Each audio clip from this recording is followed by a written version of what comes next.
जोहार डुमरी। मैं जयराम कुमार महतो, डुमरी विधानसभा विधायक पद का प्रत्याशी। आप सभी से निवेदन है, इस बार डुमरी का नेतृत्व एक बेहतर दिशा की ओर ले जा सके, ऐसे नेतृत्व का चयन आपको करना है। आज डुमरी पर निगाहें पूरे झारखंड की नहीं, आधे भारत देश की है, क्योंकि डुमरी की सीट से आपका बेटा, आपका भाई टाइगर जयराम महतो चुनाव के मैदान में है। आधे हिंदुस्तान की नजर है डुमरी की सीट पर कि क्या होगा वहां से। आपसे निवेदन है, इस बार विधायक नहीं, राज्य का नेतृत्वकर्ता चुने। एक ऐसा नेतृत्वकर्ता चुने जो झारखंड की समस्याओं को बिना किसी खौफ के सड़क से लेकर सदन में उठाने की ताकत, जरूरत, हिमाकत रखता हो। आज दिन प्रतिदिन हमें कभी न कभी मुसीबतों का, समस्याओं का सामना करना पड़ता है, और ऐसी विकट परिस्थिति में एक कुशल लीडर का चयन करें, चुनाव करें, जो उन परिस्थितियों से आपको निजात दिला सके। आज डुमरी में जयराम महतो का विजय एक परंपरा को परिवर्तन की ओर लेके जाएगा। लोग कहते हैं कि डुमरी एक परंपरागत सीट है, यहाँ बरसों से परंपरा चली आ रही है, और मेरा मानना है लोकतंत्र में परंपरा नहीं, परिवर्तन ठीक लगता है। और मैं आपसे ये भी कहूंगा कि आज जयराम महतो की जीत आपकी जीत होगी, आपकी साधारण गांव गरीब किसान के बेटे की जीत होगी। कि अगर जयराम महतो जीत सकता है तो किसी भी गरीब किसान मजदूर का बेटा भी चुनाव लड़के जीत सकता है। अगले अगर जीतेंगे तो वही कहानी दोहराई जाएगी, राजा का बेटा राजा, राजा के घर में साम्राज्य। इसलिए इस बार परिवर्तन के लिए डुमरी की जनता वोट करे। और साथ ही इस बात को भी ध्यान रखना है कि जयराम महतो के आने से क्या होगा और उनके आने से क्या होगा। अभी विगत कई दिनों से हम भी चुनाव के प्रचार के मैदान में हैं, और विपक्ष के लोग भी चुनाव प्रचार के मैदान में हैं। आप हमारी एक भी घटना ऐसी बताइए जिसमें हमने किसी से कहा हो कि आप दूसरे पार्टी का झंडा क्यों लगाए हैं, दूसरे पार्टी का प्रचार क्यों कर रहे हैं, दूसरे पार्टी को सपोर्ट क्यों कर रहे हैं। जी नहीं, मैंने कभी ऐसा किसी से नहीं कहा, क्योंकि ये लोकतंत्र है, हर किसी को अपनी किस्मत आजमानी चाहिए। लेकिन आपको जानकारी होगी कि जेएलकेएम का झंडा, जेएलकेएम के समर्थक, जेएलकेएम के कितने कार्यकर्ताओं को विपक्ष के लोगों के द्वारा, विपक्ष यानी जेएमएम के जो बड़े पदाधिकारी हैं डुमरी क्षेत्र के, साफ शब्दों में कैंडिडेट के पुत्र, उनके रिश्तेदार क्या धमकी देते हैं। एक बच्चे ने कहा कि आईटीआई में वो पढ़ाई करता है, उन्हें धमकी दिया गया कि आईटीआई से निकलवा देंगे। उत्तराखंड में एक बीएलओ दीदी हैं, उनका बेटा हमारा समर्थक है, उन्हें धमकी दिया गया कि यदि आप जयराम का सपोर्ट करेंगे तो सोच लीजिएगा क्या हो सकता है। एक सूचना ये भी मिली कि किसी शख्स को चापानल दिया गया है, उसे ये धमकी दी गई है कि अगर जयराम का सपोर्ट करोगे तो चापानल रुकवा देंगे, योजना को रद्द करवा देंगे। और आज तो हद हो गई, हमारे पार्टी के महासचिव फरजान खान के साथ जो व्यवहार आपने देखा।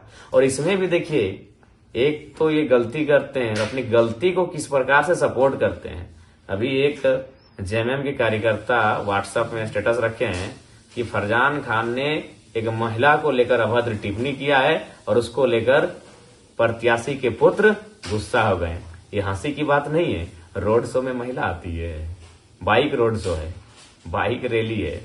आज के जेएमएम के कार्यक्रम में एक भी महिला नहीं थी, और वे लोग अपनी गलती को भी किस प्रकार से सपोर्ट करते हैं कि फरजान पे दोष उल्टा लगा रहे हैं कि महिला पे टिप्पणी किया था, जबकि ऐसा सत्य है ही नहीं, क्योंकि बाइक रैली में कोई महिला थी ही नहीं। और एक घटना आपको सुनाते हैं। जिस दिन मेरा नॉमिनेशन था, उस दिन मेरा काफिला मुंगो गुंजरडी के क्षेत्र से गुजर रहा था। उसी क्रम में एक शख्स ने मुझे फूल की माला पहनाई, और वो वीडियो में आया। उस शख्स को रेड मरवा के जेल के अंदर भर दिया इन्होंने। बस कसूर था कि हमको माला पहनाया था। तो सोच सकते हैं ये लोग कितनी घृणित राजनीति कर रहे हैं, किस मानसिकता का परिचय दे रहे हैं। तो इसीलिए सचेत हो जाइए, ऐसे लोगों को सपोर्ट करने से सचेत हो जाइए, नहीं तो फिर ये निरंकुश हो जाएंगे। और सत्य है, रोटी और राजनीति बदलती रहनी चाहिए, नहीं तो रोटी जल जाएगी और राजनीति निरंकुश हो जाएगी। राजनीति अपनी मनमानी करेगी, इंसान को इंसान नहीं कहेगी। ऐसी अनगिनत किस्से हैं।